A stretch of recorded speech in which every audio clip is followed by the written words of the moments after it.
Sem precedentes no nosso tempo, ela veio para revirar o mundo e transformar o nosso dia a dia. Munidos de máscara, álcool gel e coragem, tivemos que enfrentar os transtornos de uma pandemia. Entre contratempos e tempos insanos, entre perdas de trampos, distanciamento social e redução salarial, em 2020 lidamos com o chamado novo normal, inclusive no mercado de trabalho. Mas, de fato, o que mudou nesse mercado? Home office? Tabu quebrado. Fazer um social com os amigos e colegas? Só se for virtual.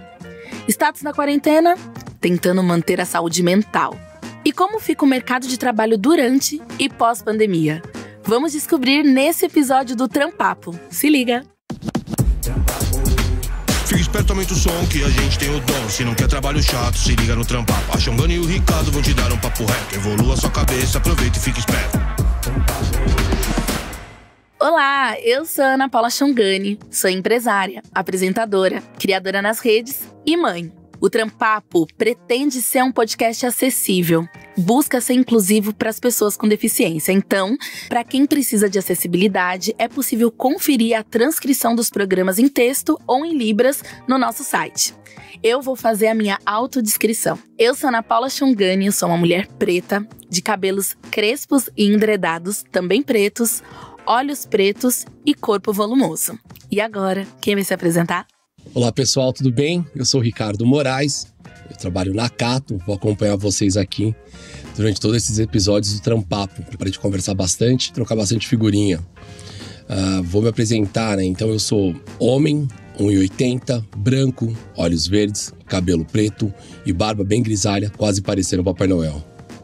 E agora nosso convidado de hoje, Renato, por favor, se apresenta pra gente. Olá pessoal, bom dia, meu nome é Renato Carvalho, eu sou designer, sou empreendedor, também desenvolvedor, um pouco do meu passado aí como fui designer e desenvolvedor, e hoje sou empreendedor e muito curioso. Eu tenho 1,74 m, sou branco, tenho cabelo preto, curto, os olhos verdes, e uma barba ainda preta, mas começando a ficar grisalha, que nem a do Ricardo. Muito bem, todo mundo apresentado, então vamos começar o nosso papo de hoje. Hoje a gente vai falar sobre pandemia, acho que é um bom início de conversa. Com a chegada da pandemia, muitas empresas adotaram o modelo de trabalho home office. E por isso que a gente tem esse convidado para dar altas dicas pra gente. Boa parte dessas empresas fez um planejamento rápido pensando na saúde do trabalhador. Algumas não, foram super relutantes, mas acabaram cedendo. E, infelizmente, tivemos vários trabalhadores expostos todos os dias porque a empresa não podia ou não queria deixar os seus funcionários trabalharem em casa. E, Renato, você empreende nessa área. Eu fiquei mega curiosa para saber se o seu empreendimento ele já existia antes da pandemia e continua na pandemia, ou se esse empreendimento, né, de organizar as empresas para fazer o trabalho home office com mais qualidade, começou com um negócio também da pandemia. Conta um pouco pra gente. Legal, Xongani. A nossa relação com o trabalho remoto, já tem, a minha, né, principalmente, tem 12 anos. Já trabalho remotamente tem 12 anos. E o Officeless, que é esse movimento que a gente criou para ajudar as pessoas e empresas a implementarem o trabalho remoto nas suas equipes, também surgiu antes da pandemia. Tem uns 3 anos assim que surgiu oficialmente, e em forma não oficial já tinha um tempo que a gente vinha falando sobre trabalho remoto. Então, acredito que só acelerou mais com a chegada da pandemia, né? E o que fez a gente criar o Officeless foi o fato de que a gente estava vendo muitas empresas ainda relutando contra uma forma de se trabalhar que ela traz muito mais autonomia, propósito e confiança nas relações do trabalho. E a gente via pouco se falar sobre isso, muita gente contra, nem se abrindo um pouco, e a gente falou, cara, e quem se abria, às vezes se abria de uma forma que não era tão legal, uma forma que ficava querendo controlar tudo que as pessoas estavam fazendo, mesmo trabalhando remotamente. Então, não era um formato que a gente também botava fé. E aí, a gente criou o Officeless justamente para espalhar a mensagem do trabalho remoto da forma que a gente acredita que deva ser. Olha, Renato, eu não sei, né, Ricardo, se ele prevê o futuro. Eu não sei o que aconteceu, mas é muito legal saber que essas motivações vieram antes da pandemia, porque traz pra gente elementos diferentes pra gente pensar nessa realidade de trabalhar home office. E, de fato, nesse contexto de pandemia, muitas empresas se organizaram rápido para que os seus funcionários e lideranças começassem a trabalhar em home office. Como foi na empresa de vocês? É engraçado, porque é o seguinte, a gente conhece a Officeless já antes do ano passado, né? A gente começou um projeto com eles justamente, né? Eu chamo de transformação digital de verdade, né? Quando você para com essa história de não, mas nós temos os últimos computadores, nós temos as últimas tecnologias, nós temos os últimos aplicativos, mas eu quero saber que horas você vai no banheiro, que horário, quanto tempo você leva no almoço. Não dá, né, galera? Isso aí não é transformação digital. A gente vai falar sobre esses ônus e bônus. Vamos falar de tudo aqui nesse episódio hoje.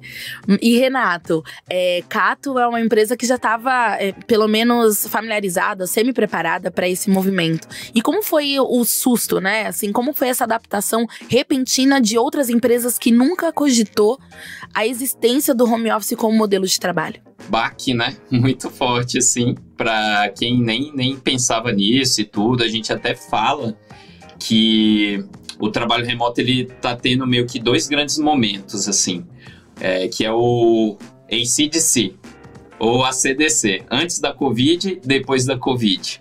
E o que acontece não é a banda. E no momento antes da Covid, o que rolou? A galera, as empresas, né, achavam, pô, legal esse negócio aí do trabalho remoto, mas não, na minha empresa, no meu contexto, para vocês funciona, mas no meu contexto aqui não funciona, não vai funcionar, não tem jeito, então nem vou tentar, porque aí eu sei que não vai funcionar, para mim não vai, então, tipo, já tinha uma certa negação da grande maioria. Inclusive, o nosso maior trabalho no Officeless antes da pandemia era criar argumentos e mais argumentos e histórias diferentes, formas diferentes de tentar convencer as empresas, os líderes, que era possível fazer o trabalho remoto acontecer, independente do contexto, assim, na grande maioria dos contextos é possível. Vocês acham que a pandemia, em algum nível, humanizou o patrão? Deixou ele mais sensível, mais atento para as necessidades do empregado? O que você acha, Renato? Seus clientes estão mais humanos? Como é que isso está acontecendo agora? Será? A gente está percebendo. Eu acredito que sim, porque até todo mundo está passando pela mesma situação, né? Então, exato. Acho que todo mundo está sentindo um pouco da mesma dor, apesar de ainda ter uma grande diferença de estrutura, né? Muitas pessoas não têm, às vezes, nenhum quarto exclusivo para poder trabalhar, né? Às vezes não tem uma mesa, uma cadeira boa, então... Só que a situação de estar todo mundo confinado, meio no isolamento social, já é uma situação que está todo mundo passando pela mesma coisa, assim. E isso acabou despertando o maior interesse do cuidado à saúde física e mental dos colaboradores, né? As empresas estão olhando mais para isso por conta desse momento. Um assunto que está surgindo muito, cada vez mais, é o burnout, né? O cansaço do trabalho e do estresse. Então, as empresas estão olhando muito para isso. Todas as que a gente tem falado, elas estão cuidando. Algumas já tinham um cuidado muito grande e elas estão aumentando mais ainda. Eu vejo o seguinte... De fato, acho que... Ricardo é patrão, né, Ricardo? Ricardo é patrão, é liderança, quero saber. Eu brinco que eu tenho uma chefe mais 22 pessoas que me cobram, né? São meus 22 que trabalham da minha equipe junto comigo, né? Então, eles podem me cobrar mais. Eu acho que é bem que o Renato falou, né? Quando a gente começa a olhar bem, no final das contas, todo mundo tá no mesmo barco, né? A empatia existe. E aí tem esse modelo de vida também que é bem diferente, né? Porque você pega, por exemplo, eu sou solteiro, Então, moro numa casa, tá? Eu tenho todo um espaço, mas eu tenho 2 gatos. Meus gatos, de vez em quando, sobem aqui, fazem mau barulho, bagunça. Já teve reunião que tava meio tenso, o gato sobe no colo, quer carinho, aí todo mundo dá aquele sorrisinho, quebra um gelo. Mas também tem o inverso, né? Poxa, tem vezes que você tá ali, poxa, seu filho tá aí na escola, poxa, a criança tá trancada em casa. E quem tem filho é tudo igual, gente. Vai gritar, vai brincar, vai pular, vai perguntar bem naquela hora se pode comer mais doce. Não tem esse que não tem empatia. Então, na minha percepção, eu acho que sim, de fato, né? Quem é liderança, tem mais pessoas embaixo, se preocupa mais e todo mundo sabe o momento do outro. Mas aquela pessoa que é chata, que é ruim, que gosta de controlar e tudo mais, a pandemia, essa situação do trabalho remoto, aflora mais isso. Então, assim, ou você vai se adequar a esse novo mundo e vai aprender que você não vai controlar as pessoas, ou você vai ser um líder que vai morrer sozinho. Ricardo, isso que tu falou, cara, isso tá acontecendo também, né? Tem esse lado que pode despertar e deixar até as outras pessoas mais conscientes que tem outras formas de se trabalhar mais leves. Só que ainda o mesmo líder ali, que era microgerenciador dentro do escritório, ele também pode querer fazer isso remotamente. E aí ele pode ficar olhando a bolinha verde, se a pessoa está online ou não. Ele pode ficar querendo controlar as pessoas fazendo videoconferência o tempo inteiro. E tem muita gente cansada de videoconferência justamente por causa disso, que elas fazem sem necessidade, é só mesmo para ver se a pessoa está ali trabalhando. Então isso dá uma sobrecarregada e ninguém aguenta. Tem um item legal, né? Quando a gente começa a falar da liderança, dos colaboradores, como a gente pode se organizar, né? O momento de cada um.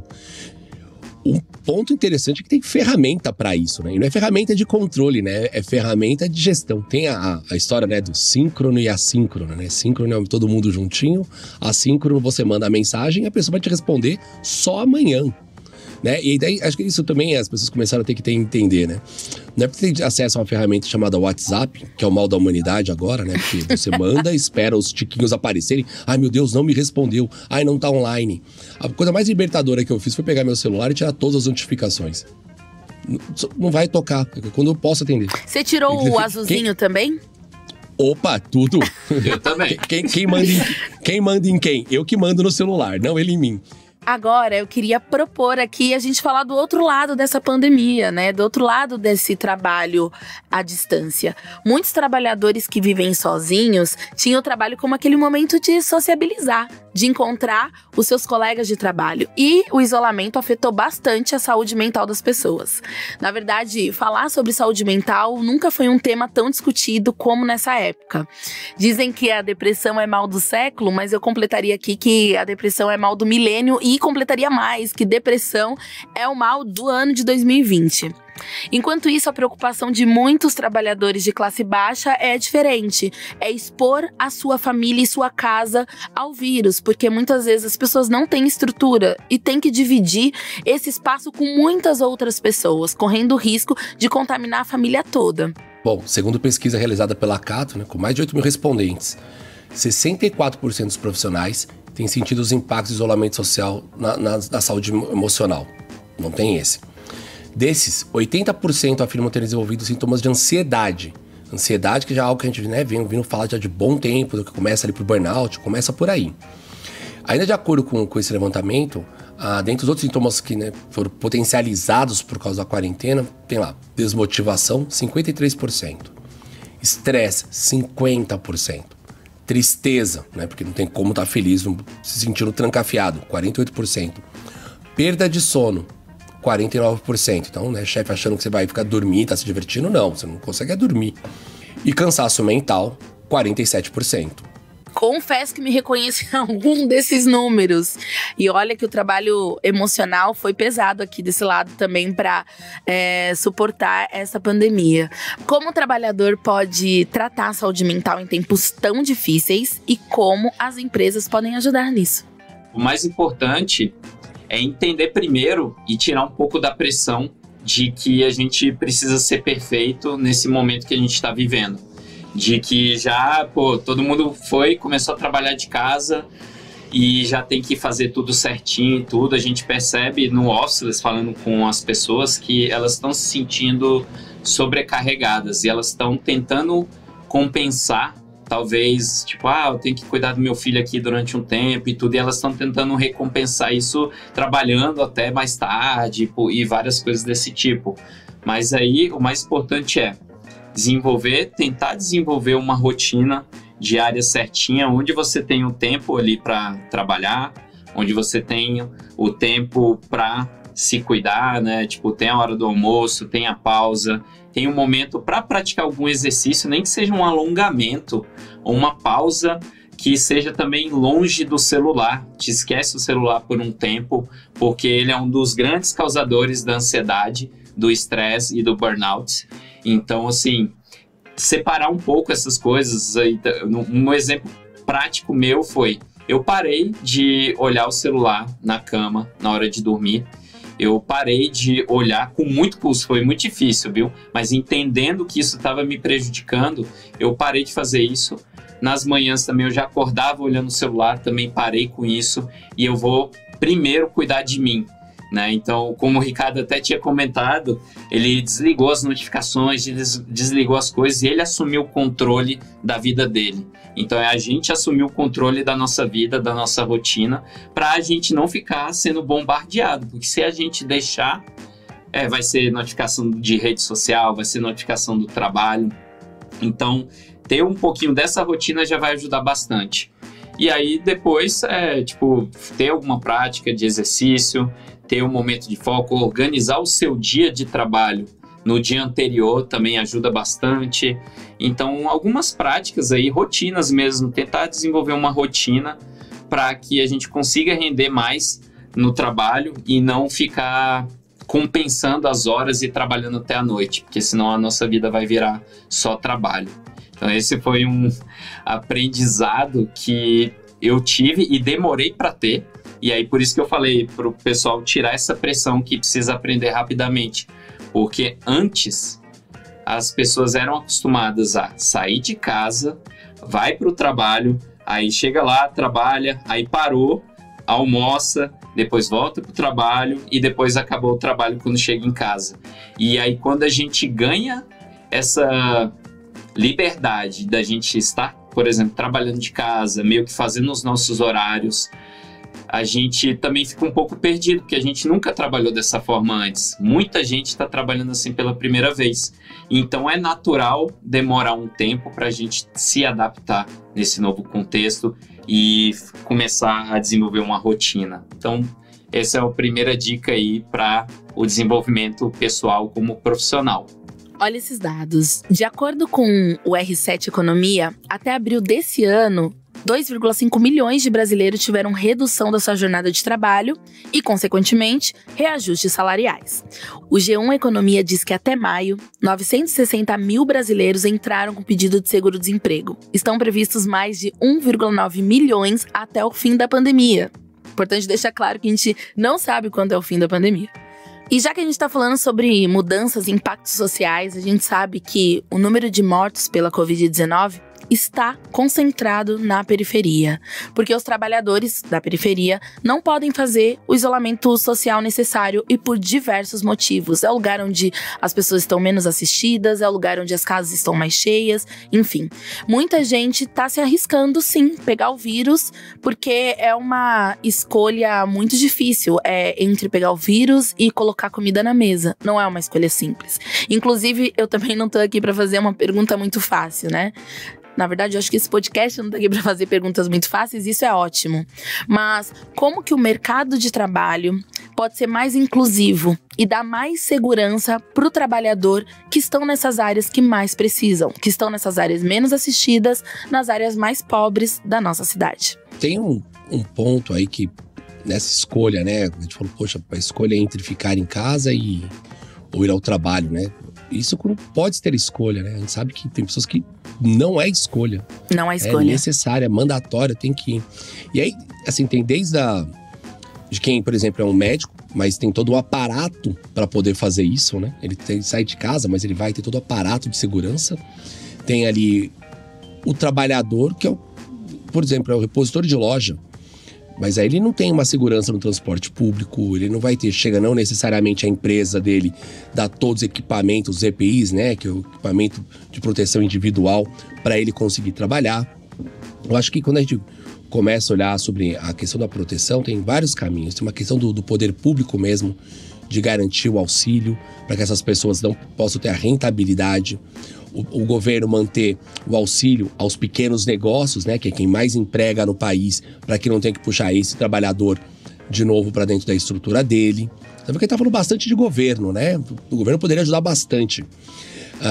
E por outro lado, o próprio dono do negócio, né? Conseguir olhar e será que ele precisa mesmo de todos os funcionários ali? Será que ele não consegue se redesenhar e ter essa troca? Né? Então, poxa, um funcionário, não todos. Eu vi muita empresa pequena que conseguiu fazer isso. Falou, olha, tem funcionários que são mais velhos, eles vão ficar em casa, os mais novos conseguem vir. Vou dar um equipamento a mais de segurança. Eu acho que essa questão da inclusão, ela ficou muito clara também nesse momento da pandemia, porque mostrou para muita gente quem acorda de manhã, né? Então, quando você está reclamando do seu dia, na verdade, alguém acordou às 5, 4 da manhã e fez seu pãozinho lá na padaria. Acho que todo mundo começou a entender o peso dessas pessoas. O entregador ali, né, do delivery, né, que chega na sua porta e fala, poxa, o cara tá aqui, vem trazer uma pizza, eu tô no conforto do meu lar. E ninguém se tocava quem são essas pessoas, né? Então, era uma população de trabalhador invisível e agora são muito visíveis e eles se tornaram essenciais, né? Essenciais. Então, acho que tem toda uma conscientização que precisa acontecer, mas tem um amparo do poder público em garantir que tudo isso aconteça da melhor forma, né? Somente a sociedade dos empregadores não consegue ter essa organização e o governo devia estar aí para dar esse suporte para os dois lados, para as duas pontas. Concordo. E com a diminuição da curva de contágio, várias empresas parecem estar deixando as casas e voltando aos escritórios. E aí a pergunta de sempre, de todos os dias: isso é prudente agora? Já é o momento? Alguém tem a resposta? Eu acredito que ainda não é prudente voltar. Não é. Você deveria voltar somente quem efetivamente precisa e com o máximo de segurança. Até porque não é só uma questão. Você pode ser o dono do restaurante, extremamente consciente. Coloca todos os equipamentos, traz somente as pessoas adequadas para trabalhar, naquele volume certinho, só de 20% ou 30% dentro do seu ambiente. Mas a população em si está andando por aí como se não tivesse nada. Então, chega lá, não quer usar máscara. A gente viu o caso de pessoas tentarem agredir funcionário porque pediu para colocar máscara. Então, a gente está numa sociedade meio conturbada, onde o direito de um parece que está virando obrigação dos próximos, né? Não pode ser isso. Então, empatia, né? Aquela moça que está trabalhando ali e ela tá colocando a vida dela em risco, a vida dos familiares em risco para ter que trabalhar. Então, você como consumidor, de novo, eu vou bater na tecla do cliente, né? Chega lá, tem empatia por ela, né? Toma um pouco mais de segurança, toma um pouco mais de cuidado, segue as regras do lugar. Eu acho que tem todo esse lado para acontecer. Eu também acho que ainda não é o momento, assim, de estar voltando, né, para os escritórios, principalmente se realmente existe essa condição de que as pessoas possam trabalhar de casa. Então, eu conheço a minha irmã mesmo, ela trabalha em um local onde ela tem 100% das condições de trabalhar da casa dela, mas eles usaram o trabalho remoto ali só durante um período que estava um pouco mais crítico, vamos dizer assim. E agora eles já começaram a relaxar. E é grande essa organização, viu? E aí eles começaram a forçar, né, que eles voltassem a trabalhar meio período no escritório e meio período de casa.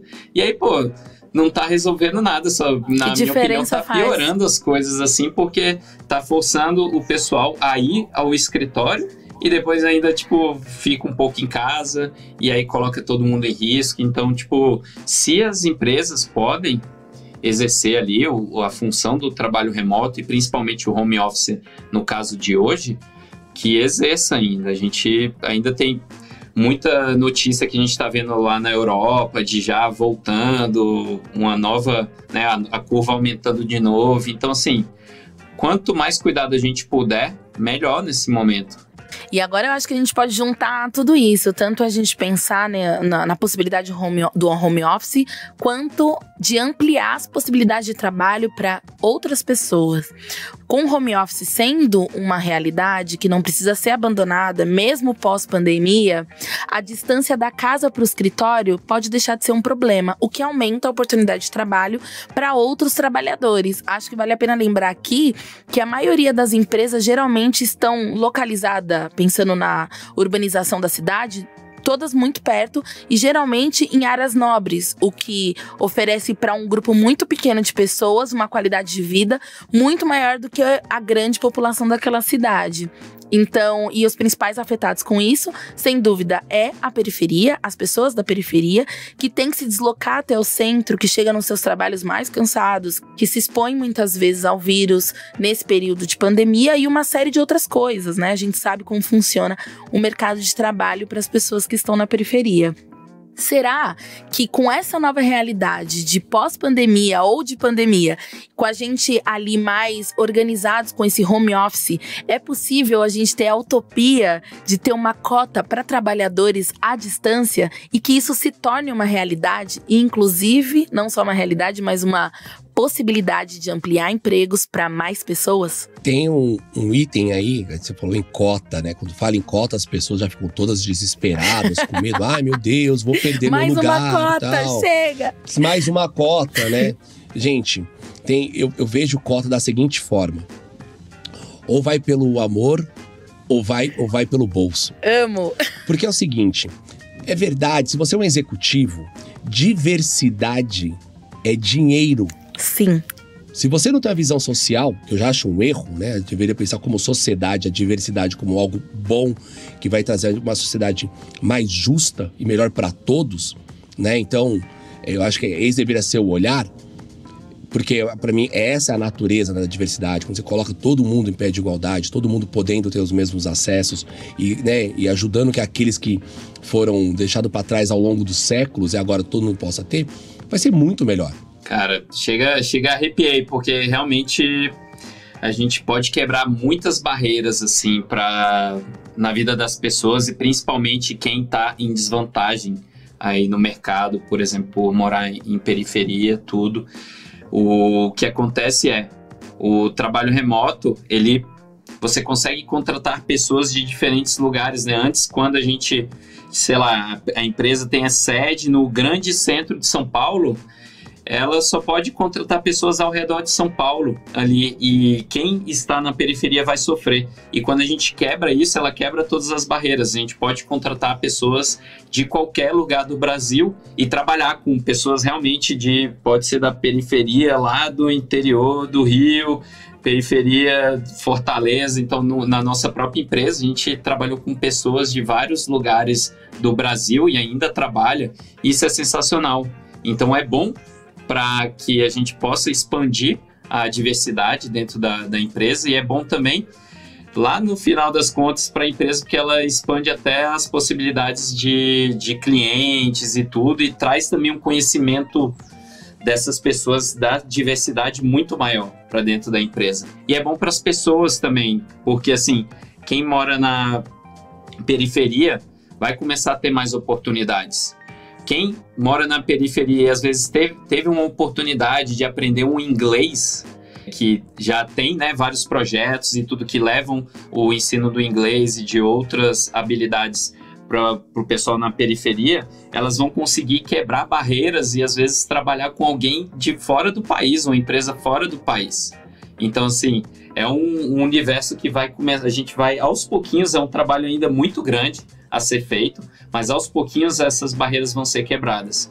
Então, quem está em qualquer lugar vai poder trabalhar com outras pessoas de qualquer lugar, seja no Brasil ou seja até fora, quando a gente começar a trazer mais educação e o inglês para mais pessoas aqui, aí pronto, as possibilidades vão ser inúmeras. Agora vamos para o nosso quadro Manda Papo. Hoje a gente vai ouvir pessoas que fizeram entrevista durante a pandemia. Mas antes, roda a vinheta. Oi, eu sou o Igor Souza e eu sou da área de TI. E eu tô com uma dúvida em relação a entrevistas online. Eu fui fazer uma entrevista, me arrumei e deixei todos os equipamentos e programas prontos. Só que na hora da entrevista, a minha internet caiu devido a uma falta de energia no bairro. Ao contatar a Enel, eu descobri que a energia só voltaria às 10 da noite. Na mesma hora eu mandei mensagem para a recrutadora e ela desmarcou e não me ligou mais. Eu acho que ela pensou que eu estava mentindo. As minhas perguntas no caso são: como passar confiança e mostrar interesse nesse momento? E como contornar o fato de as pessoas não saberem e não verem o que está ocorrendo de fato à nossa volta? E se no caso de rolar a entrevista, como eu compensaria a comunicação corporal que fica prejudicada nesse tipo de entrevista? Gente, essa é uma pergunta bem difícil, né? Porque, primeiro, é uma pena quando ele fala, né? Poxa, tô ali, me preparei todo para participar da entrevista, deu um problema técnico que independe do que eu queria, acabou a energia no bairro. Por mais que eu avise, a recrutadora parece que achou que eu menti. Não é o caso, colega. Ela não achou que você mentiu. O problema é que, como tem tanta gente procurando emprego hoje, e dependendo da carreira, tem centenas de pessoas procurando, ela vai pro próximo. E aí o próximo pode ter um currículo tão adequado quanto o seu e ele pegou. É o acaso, é uma pena, mas isso acontece, né? Então a gente vê muito no nosso mercado, né, ali de classificados de empregos, as pessoas falam: mas eu me inscrevi pra vaga e ninguém nem me respondeu. Acontece, porque tem muita gente. Então infelizmente é isso. Então por isso que a melhor forma que você tem quando vai fazer uma entrevista online é tentar ao máximo garantir que você tenha pelo menos uma boa conexão e mais uma forma extra, que acaba sendo um celular. Se você tiver um celular, deixa ele do lado pronto para fazer via celular. Já manda, você fala: olha, caiu aqui a conexão da minha internet, vamos fazer via celular? Se não dá para fazer, né, por vídeo, telefona, não tem o menor problema. Fala: olha, a gente pode fazer por voz, só um telefonema, porque eu tô sem internet. Isso é muito prático. O recrutador vai entender. Agora, se você não conseguir falar com ele e você perder essa brecha, muito provavelmente a próxima pessoa vai conseguir e você ficou para trás. Isso acontece. O outro ponto que você coloca ali é: poxa, como é que eu faço com a expressão corporal, uma vez que, né, eu não tô na frente literalmente, né, do recrutador? Tem alguns itens, né? Não ficar se movimentando demais na cadeira, não ficar balançando, olhar bem claramente para a câmera, né? Então, para você poder demonstrar um sorriso, isso é muito importante. Obviamente, nunca entre numa conversa dessa, numa entrevista, sem vídeo. Se tiver que ser sem vídeo, então seja por telefone. Mas tente, né, se você tiver, por exemplo, vai ser por telefone, porque ele está sem vídeo, sua câmera quebrou, tem uma dica que é muito antiga de quem é de call center. Coloca um espelho na sua frente e fica se olhando falando. Quando você se vê falando, você vê se você está falando com um rosto mais fechado, sua voz fica mais fechada. Se você se vê sorrindo, você fala sorrindo. A pessoa do outro lado interpreta isso. Essa é uma técnica de call center bem antiga e é super comum para ser feita. Então é legal quando você se vê, quando você está falando, que você entende como a pessoa pode estar te ouvindo e te percebendo. E acho que manter quando diz, né, de como é que eu mantenho, né, eu demonstro interesse, fazer mais perguntas. Numa entrevista online, acho que mostrar que você também quer entender sobre a empresa. Por mais que a gente esteja, né, algumas vezes até no desespero de conseguir um emprego rápido, é melhor você conseguir um emprego que você esteja aí no certo, lugar certo. Que você garanta, né, que aquela empresa também precisa de você, que é o lugar, ambiente certo. Porque imagina, super esforço, né? Procurar no trabalho já é um trabalho. A gente sempre fala isso na Cato. Você chega na empresa, a empresa não é legal com você, não é o ambiente que você queria, não tem a mesma cultura, não vê o mundo com seus olhos, você vai ter que sair de lá. Imagina de você ter que sair e explicar todo o processo. Então, é legal quando você toma esse cuidado também. Eu acho que uma forma de você mostrar interesse nas entrevistas que são virtuais é você fazer uma pesquisa sobre a empresa e perguntar bastante mesmo. Como funciona isso? Por que vocês estão me contratando? O que a outra pessoa fez para não estar nesse cargo? Tinha mais alguém que queria estar nesse cargo e não está pronto? Como é que é meu chefe? Descobrir o máximo, fazer o máximo de perguntas. Isso já vale para o mundo numa entrevista normal. Mas quando você está fazendo ela virtualmente, porque perde, né, esse contato, essa característica, quanto mais você demonstrar interesse em saber, é melhor. E para encerrar esse papo, muita gente está usando esse termo novo normal. E a gente tem que parar pra pensar, né? Será que a gente quer de fato um novo normal? Será que o normal que a gente tinha era suficiente? Eu gosto mais de pensar que em vez de um novo normal, a gente precisa ter um outro normal. E para pensar num outro normal, a gente tem que pensar, é claro, em diversidade real no trabalho. Trazer mais pessoas pretas, mais mulheres, mais pessoas LGBTQIA+, pessoas atípicas, com PCD, gordos, ocupando bons cargos, espaços de lideranças, com igualdade salarial, com boas práticas de trabalho, enfim. Vocês acham que por mais dificuldades que essa pandemia tenha trazido, ela pode levantar um pouco mais a consciência de todos nós? Qual que é o maior impacto positivo que essa pandemia está trazendo para a diversidade no mercado, para a diversidade no mercado de trabalho, e o que vocês imaginam sobre o futuro? Adorei esse outro normal aí. Muito legal, e é isso, acho que a pandemia, toda essa situação e as possibilidades de trabalho remoto estão quebrando as barreiras e vai quebrar realmente muita barreira em relação à inclusão mesmo.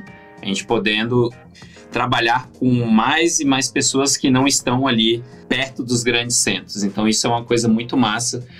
Tem uma série de outras coisas que eu vejo mudando dentro das empresas, por exemplo, a parte de contratação mesmo.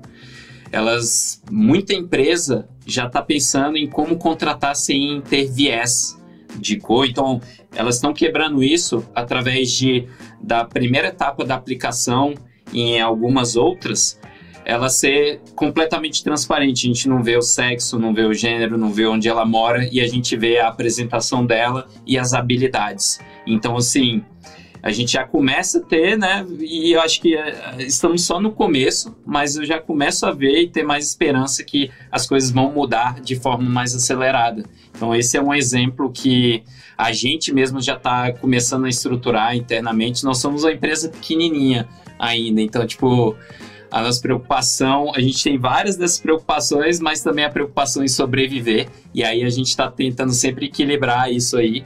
E o que a gente está trabalhando exatamente agora, justamente que a gente viu uma outra empresa de referência, é esse processo de contratação sem querer saber o gênero da pessoa e tal logo no começo. É um experimento. Tem outro da cota também que a gente comentou. Então, assim,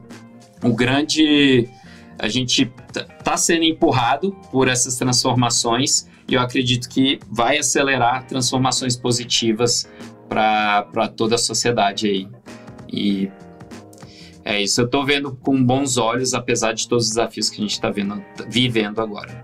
Eu também vejo com bons olhos, gosto sempre de dizer que consciência é um caminho sem volta. Quando você se torna consciente, fazer ou não fazer se torna escolha, né? E aí a gente pode responsabilizar as pessoas pelas suas escolhas. Então acho que, e também trazer os debates à mesa, trazer os debates visíveis, é sempre o primeiro passo para que a gente faça a transformação. Não dá pra gente lutar contra o inimigo que a gente não enxerga. Então, sem dúvida, a pandemia tá transformando os nossos assuntos sociais importantes, trazendo eles para a arena pública, tornando esses assuntos visíveis para que a gente consiga fazer transformações de impacto, para que a gente consiga fazer as melhores escolhas para uma sociedade melhor. E agora vamos para nossa dica extracurricular. Aqui, em todos os programas, a gente vai pedir uma recomendação para os nossos convidados e também nossa, né, Rick? Pode ser uma palestra disponível na internet, um filme, uma série, um vídeo, uma leitura, o que vocês quiserem. Vamos lá, primeiro você, Renato. Qual é a sua dica de hoje? Bom, eu tenho duas dicas, assim. Uma primeira dica é que a gente tem um documentário que a gente mesmo criou, um pequeno documentário de 10 minutos que fala sobre, o nome dele é Remote First, e ele é um mini documentário que fala sobre liberdade e propósito nas relações do trabalho, toda essa mudança. Então, na minha opinião, ele ficou bem inspirador e traz de forma muito resumida essas possibilidades que essas relações novas que estão cada vez mais chegando, elas trazem para todo mundo. Então chama Remote First, Remote first.com.br é o endereço. E por último, acho que um outro livro que ele traz muitas reflexões também em relação a como que a gente pode criar novas oportunidades para nós mesmos, assim. E ele se chama Trabalhe 4 Horas por Semana, que é um livro do Tim Ferriss, e ele traz várias visões ali de como que a gente pode criar. A gente tá vendo muitas pessoas se reinventarem e criarem seu próprio negócio, assim, e mesmo que pequenininho, fazendo um cupcake, fazendo um bolo, criando eventos ali. Então ele traz visões que você pode ser o dono da sua vida ali e criar o seu negócio, e também que você pode empreender dentro da sua própria empresa, da empresa que você trabalha. Então ele traz meio que essas duas visões, e a visão também de que não é só dinheiro a vida, e o tempo e mobilidade também fazem muito parte da qualidade que a gente tem de viver. Então, 2 dicas aí pro pessoal.